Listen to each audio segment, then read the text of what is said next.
Bem, pessoal, vamos aqui agora nessa videoaula abordar os temas análise dimensional e regra de semelhança. Na verdade, nós vamos trabalhar nessa videoaula tratando de análise dimensional de turbomáquinas.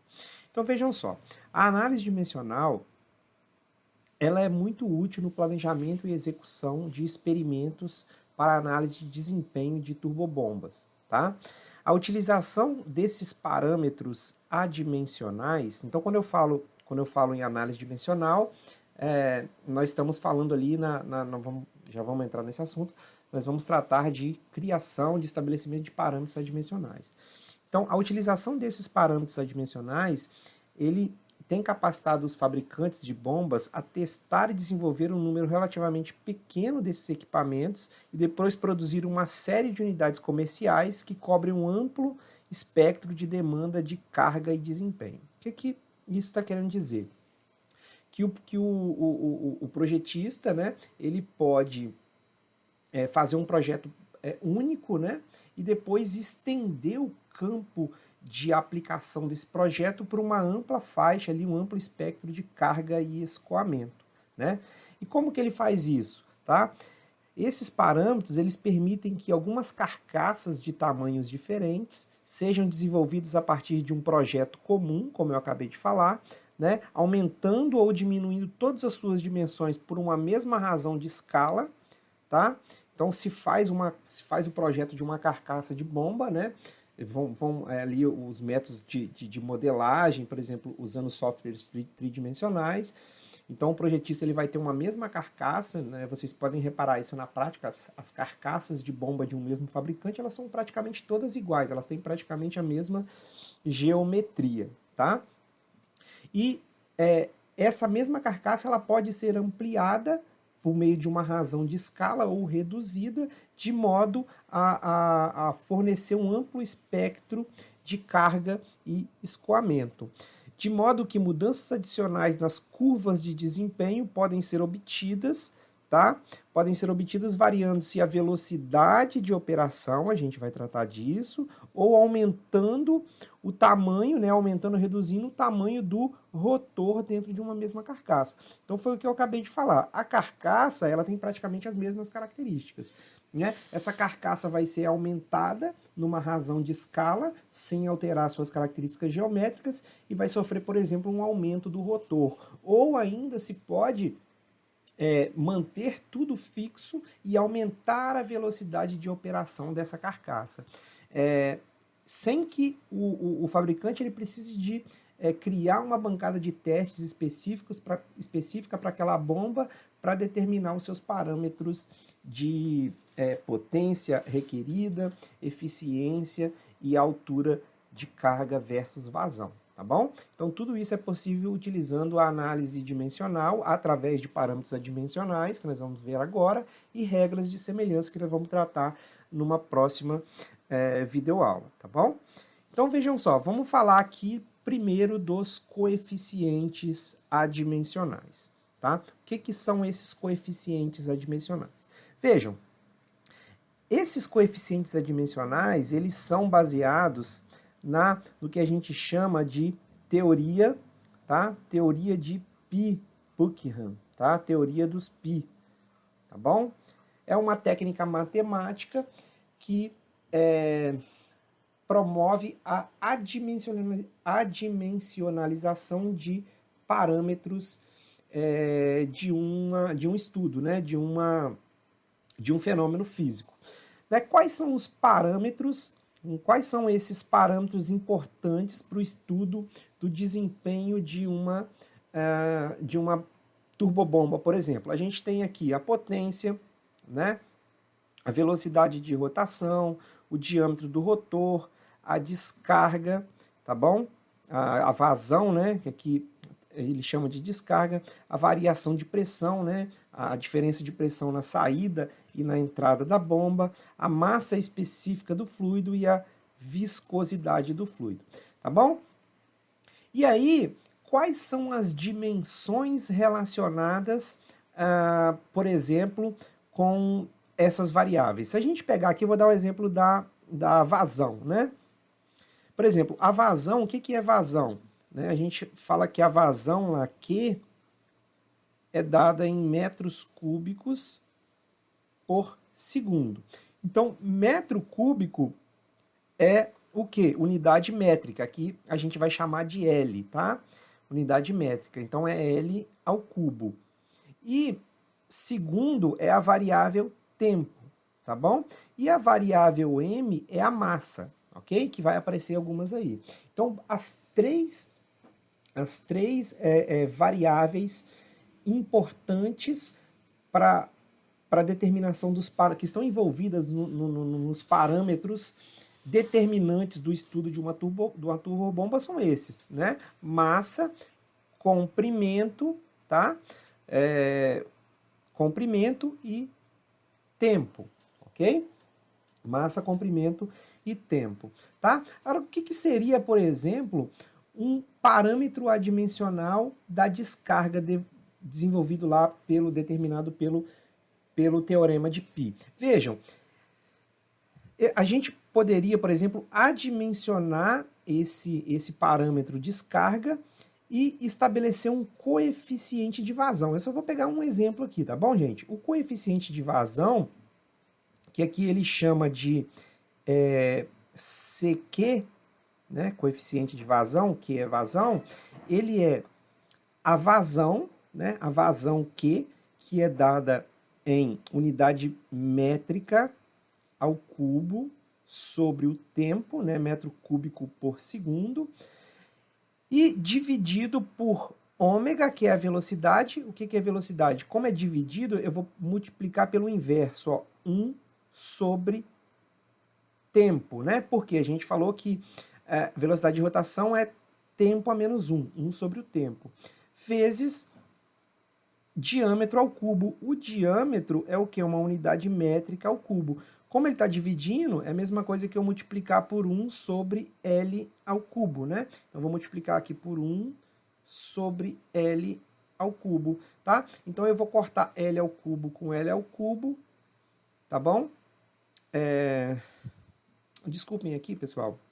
Aqui, na verdade, tá? Esse tempo aqui, ele vai aparecer em cima, né?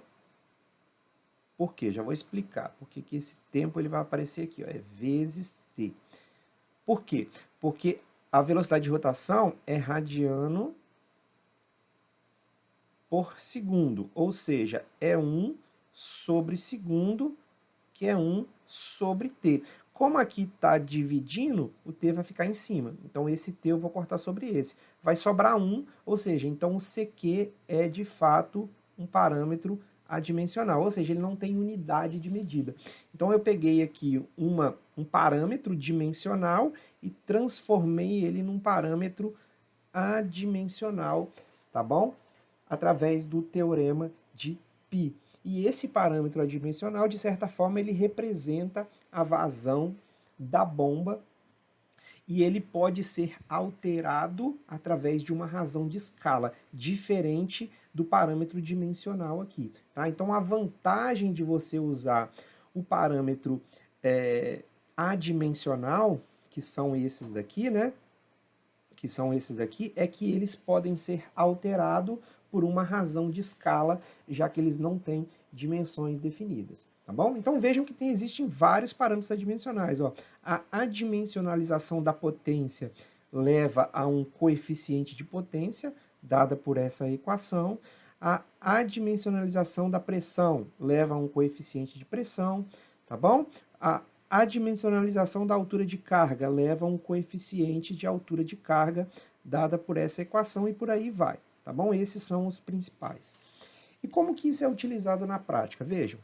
Então, eu trouxe um exercício aqui para mostrar como que nós podemos pegar, deixa eu só pular aqui, pegar o gráfico, né, de desempenho de uma bomba, o gráfico com os parâmetros dimensionais que a gente elaborou lá no exemplo 3.6, e elaborar um gráfico semelhante, tá bom? Um gráfico semelhante através de parâmetros adimensionais.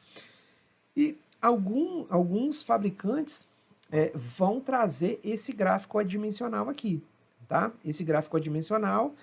Por quê? Porque depois ele pode ser utilizado para vários diâmetros de rotor, mudança de velocidade, sem que ele precise de fornecer uma tabela completa de gráficos. Então o engenheiro ele pode, através desse gráfico adimensional, tá bom? Estabelecer gráficos de bombas semelhantes, através de uma razão de escala, como a gente vem falando.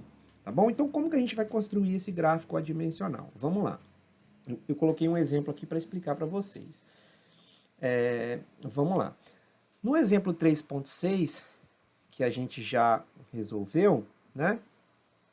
Nesse exemplo 3.6, os dados de teste da bomba foram fornecidos e as curvas de desempenhos foram determinadas. A gente fez a plotagem que eu acabei de mostrar.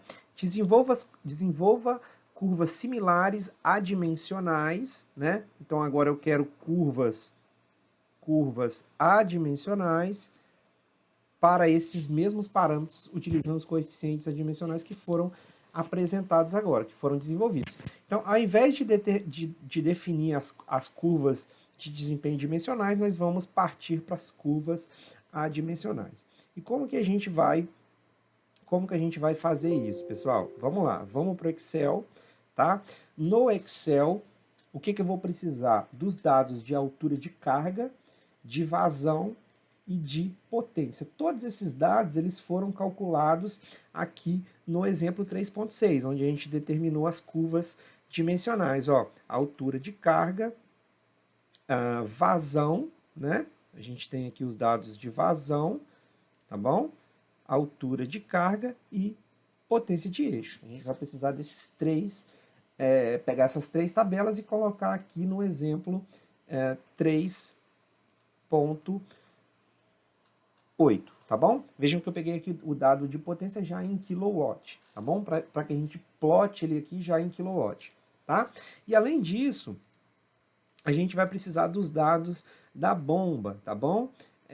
Que a velocidade de rotação já convertida para radiano por segundo é de 183,26 radianos por segundo e o diâmetro do rotor 0,254 metros. Esses dados estão lá no exemplo 3.6, tá? É só pegar lá o enunciado do exemplo 3.6 que ele está falando que a bomba tem essas características. Aí, através desses dados, a gente vai começar a calcular os coeficientes, tá bom? Primeiro, vamos calcular o coeficiente de vazão. Vou apagar, vou fazer só esse daqui, os demais é só vocês seguirem a mesma métrica, a mesma regra. O que é o coeficiente de vazão, pessoal? O que é o coeficiente de vazão? A gente vai pegar aqui e simplesmente vai aplicar aquelas equações que nós acabamos de ver. Então, o coeficiente de vazão, vejam, o coeficiente de vazão é a vazão dividida pela velocidade angular vezes o diâmetro do rotor ao cubo. Então, vamos lá. Então, isso vai ser a vazão que a gente tem aqui, a vazão, dividido pela velocidade angular vezes o diâmetro do rotor ao cubo, tá? Só tem que tomar cuidado o seguinte, pessoal. Aí é questão de dominar o Excel mesmo, né? E vocês têm que praticar bastante Excel. Quando eu for aplicar essa equação, quando eu for reproduzir essa equação, vejam só. Quando eu for puxar para baixo para ele reproduzir, ele vai dar um erro aqui. E aí por que ele dá esse erro? Porque eu tenho que travar essas duas células, para quando eu descer a equação, ele mude somente os valores de vazão, ó, de uma célula para o outro. Então, para mim travar esses valores, eu vou vir aqui no B13, que é essa célula, e vou travar ela. Como que eu faço para travar ela? Né? Tanto na direção vertical quanto na horizontal. Nem precisaria, mas eu vou travar as duas. É só aplicar o símbolo aqui, ó, de moeda, né? A gente chama de dólar, o símbolo de dólar, antes e depois da letra que... Tá vendo? Ó? Antes e depois da letra que identifica essa célula. E a mesma coisa aqui, ó. Antes e depois. Então, o que ele vai fazer agora? A hora que ele descer para replicar a fórmula, vejam que ele só está mudando esse valor. Então, aqui ó, é B3, aqui ele já vai pular para B4, aqui para B5, que é esse valor, e os demais vão ficar constantes, ou seja, ele vai travar essas duas células. Então, vocês vão fazer a mesma coisa depois para o coeficiente de carga e o coeficiente de potência. Por quê? Já vou explicar. Porque essa curva de potência requerida, na verdade, ela, né, esse coeficiente de potência, ele representa o quê? A potência requerida do gráfico dimensional. Esse coeficiente de rendimento representa o rendimento do gráfico dimensional. E esse coeficiente de carga representa a altura HQ lá do gráfico dimensional. Depois eu vou mostrar a comparação para vocês. Tá? Então, determinando esses três coeficientes, né, para a gente fazer o gráfico similar, e, além de tudo aqui, o coeficiente de rendimento também, tá bom? Coeficiente de rendimento. Então, eu vou precisar do coeficiente de vazão, coeficiente de carga, porque esses dois aqui, eles vão gerar a carga HQ, né? Então, esse coeficiente de vazão, ele vai estar aqui, né? Vai ser sempre o eixo X, tá bom? E o coeficiente de carga eu coloquei no eixo secundário e os demais coeficientes de potência e rendimento no eixo principal aqui, tá bom? Só que para plotar tudo num gráfico só, o que a gente precisa fazer? O que os fabricantes fazem? Como o coeficiente de carga e o coeficiente de potência dão números muito altos, a gente multiplica ele. O coeficiente de carga, geralmente, ele vai um valor vezes 10 a 2. Então, eu vou pegar esse coeficiente aqui e multiplicar ele por 100 na fórmula, estão vendo? Vou multiplicar ele por 100 e vou colocar ele aqui no gráfico, coeficiente de carga, tá? Azul, tá vendo? Eu vou colocar o valor dele como 10 a 2. É porque a hora que eu fiz ali apagou, mas eu vou ter que colocar aqui assim, ó, coeficiente de carga, que a gente chamou ele lá de CH, né, vezes 10 a 2, tá bom? 10, deixa eu voltar aqui, depois tem uma forma certinha lá de fazer, de 10 a 2, tá bom? Depois eu vou mostrar para vocês lá. Então, no coeficiente de potência, eu vou ter que colocar lá o CH aqui na frente, né, o CW vezes 10 a terceira, e o coeficiente de rendimento vezes 10 a menos 3, que é esse gráficozinho em verde. Tá bom? Por quê? Por que eu tenho que fazer isso? Porque vejam que o eixo Y, ele varia de 0, aqui nesse caso, 0 a 35. Então, todos os eixos, todas as variáveis do eixo Y, elas têm que estar entre 0 e 35, tá vendo? Porque se eu tivesse por exemplo, aqui, seria 0,03, né? Esse valor aqui dessa célula seria 0,03. Então, ele não caberia num eixo só. Por isso que a gente tem que fazer esses ajustes aqui, tá bom? E aí vocês vão plotar esse gráfico de rendimento através dos parâmetros adimensionais.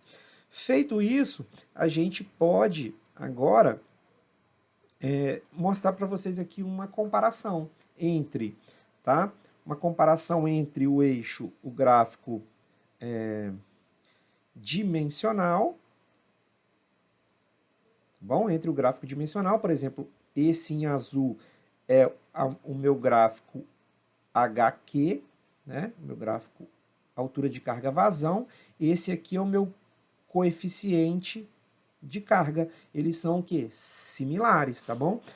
Então, da mesma forma que eu posso usar esse gráfico aqui para dimensionar, para selecionar uma bomba, eu posso usar esse. Então, tem fabricantes, principalmente fabricantes estrangeiros, que vão trabalhar mais com esse tipo de gráfico aqui. Então, é importante que vocês saibam interpretá-los. E aqui é a questão que eu falei, ó, coeficiente de potência vezes 10 a menos 3. Coeficiente de rendimento, desculpa, vezes 10 a 3. De rendimento, vezes 10 a menos 3.